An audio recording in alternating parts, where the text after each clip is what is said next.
Assalamualaikum warahmatullahi wabarakatuh. Selamat pagi semuanya. Semoga kalian selalu dalam keadaan sehat dan tetap semangat mengikuti pembelajaran daring atau online. Sebelum kita mulai kegiatan pembelajaran kita di pagi ini, kita awali dengan berdoa ya. Untuk itu Bapak minta perwakilan dari kelas 9 untuk memimpin berdoa. Silakan Billy, pimpin berdoa.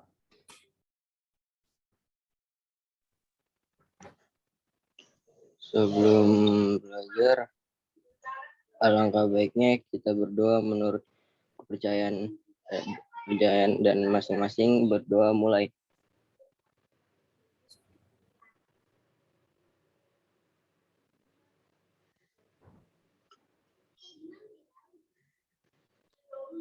Berdoa selesai. Oke, terima kasih Billy.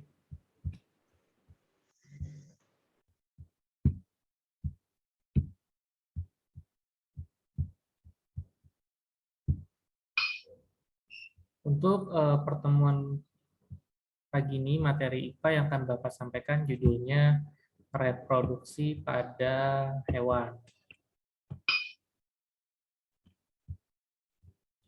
Tujuan pembelajaran kita pagi ini, pertama, peserta didik memahami perkembangbiakan hewan invertebrata. Kemudian peserta didik memahami perkembangbiakan hewan vertebrata. Ya.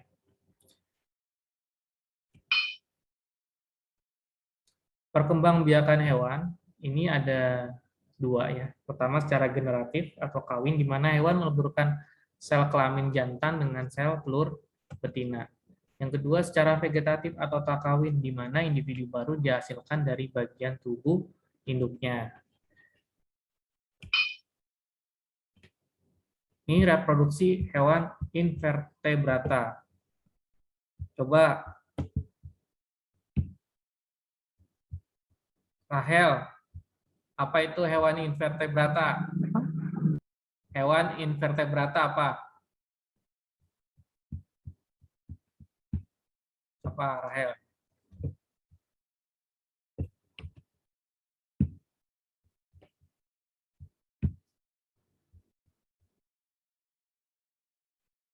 Coba Clarista, bantu apa hewan invertebrata?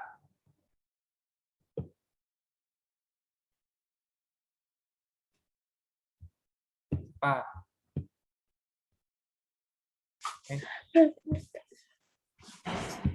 Hewan invertebrata itu tidak memiliki tulang belakang. Ya, betul.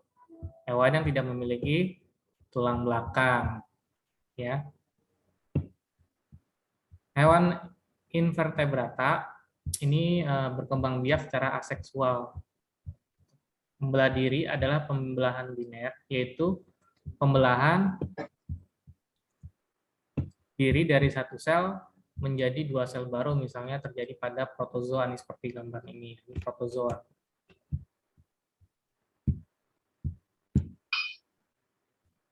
Dan fragmentasi yaitu pemisahan sebagian sel dari suatu koloni dan selanjutnya membentuk koloni sel baru, misalnya terjadi pada Volvox ya. Kemudian sporulasi nih gambarnya ya, atau pembentukan spora, misalnya Plasmodium, ini penyebab malaria, ini biasanya pada fase oosit. Oosit itu akan membelah dan selanjutnya akan menghasilkan sporozoid. Kemudian ini pembentukan tunas ya. Misalnya pada hewan hidra dan porifera. Kemudian dengan regenerasi yaitu sebagian tubuh terpisah dan selanjutnya bagian tadi dapat tumbuh menjadi individu baru yang lengkap, misalnya pada planaria dan bintang laut.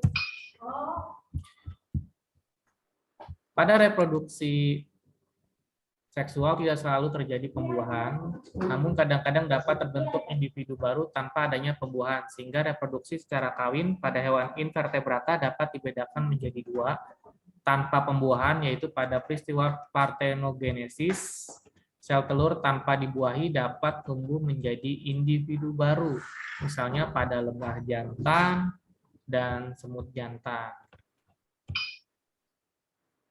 Kemudian hidra.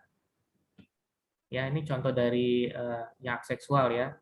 Selain berkembang biak secara seksual atau bertunas, hidra juga dapat berkembang biak secara seksual.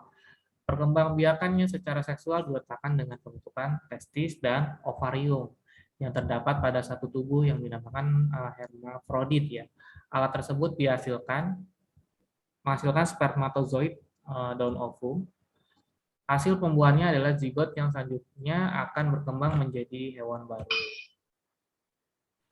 Dan cacing pita.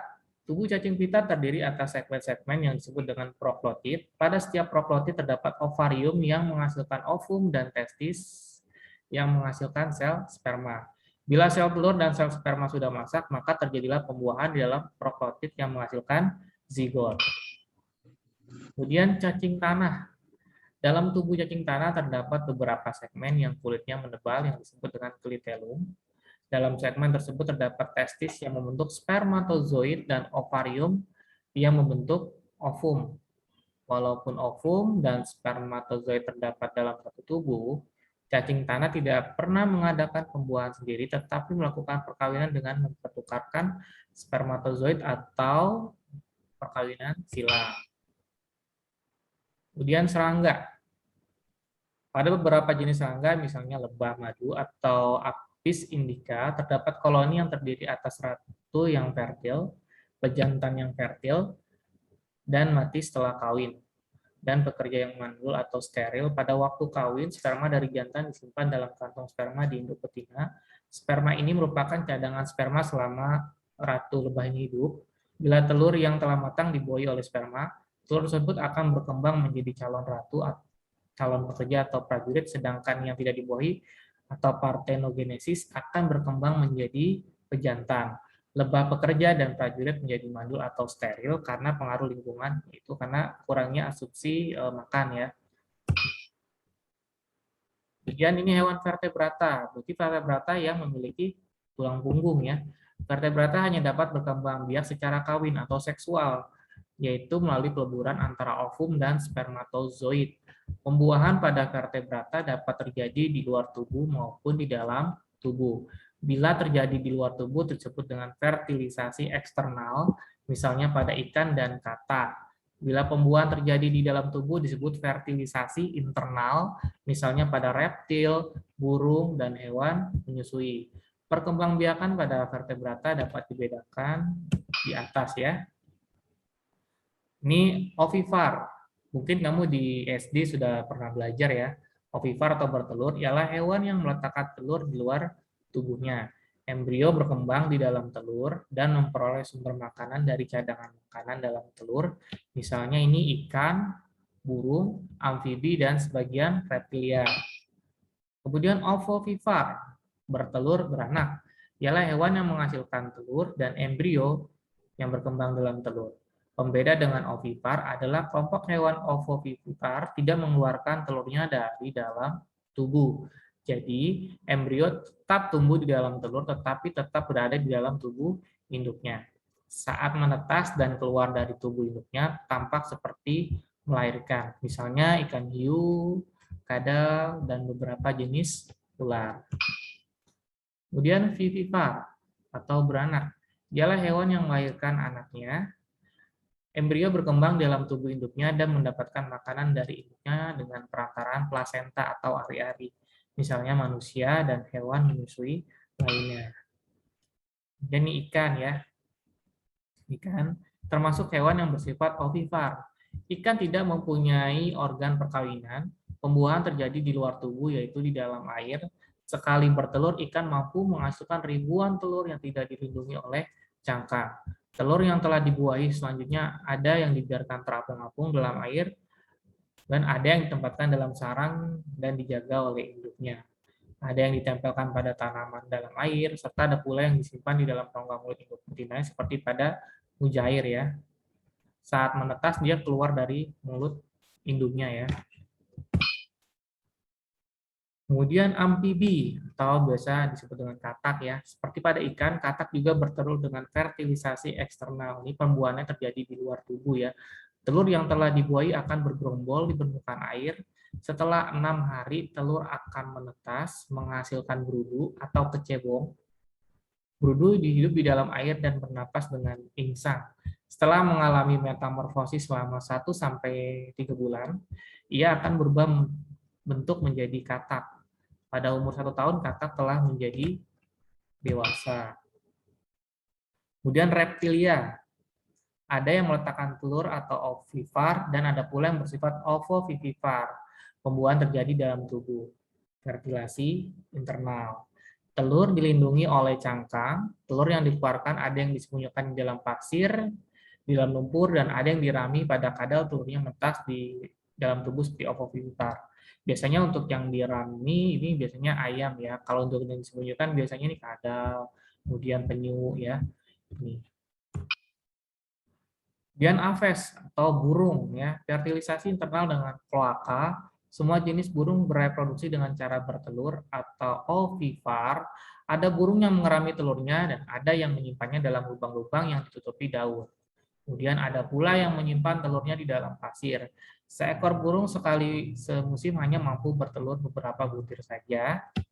Pada burung merpati, sekali musim bertelur mengeluarkan 2 butir telur yang akan menetas menghasilkan burung jantan dan betina. Embrio yang berkembang dalam cangkang mendapat makanan dari cadangan makanan yang tersimpan di dalam telur tersebut.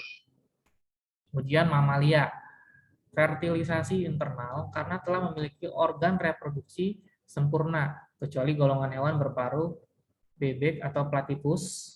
Semua hewan menyusui selalu melahirkan atau vivipar. Telur mamalia kecil dan mengandung sedikit cadangan makanan. Embrio mendapat makan dari rahim induknya melalui plasenta. Ini contohnya ini ya, jerapah, sapi, kemudian domba, nih, gajah, ya, kambing, kerbau ya. Ini contoh mamalia ya. Faktor yang mempengaruhi perkembangbiakan suatu hewan ya. Pertama, hormon.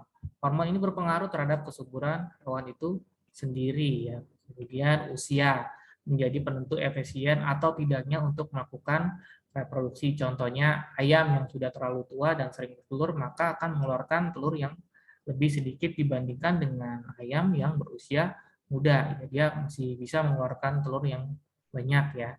Kemudian suhu rendah bisa menyebabkan hewan gagal untuk menetas. Contohnya pada ayam dan penyu. Oke, sekian materi yang Bapak sampaikan pagi ini. Ya, silakan apabila ada yang mau ditanyakan mengenai materi yang Bapak sampaikan pagi ini.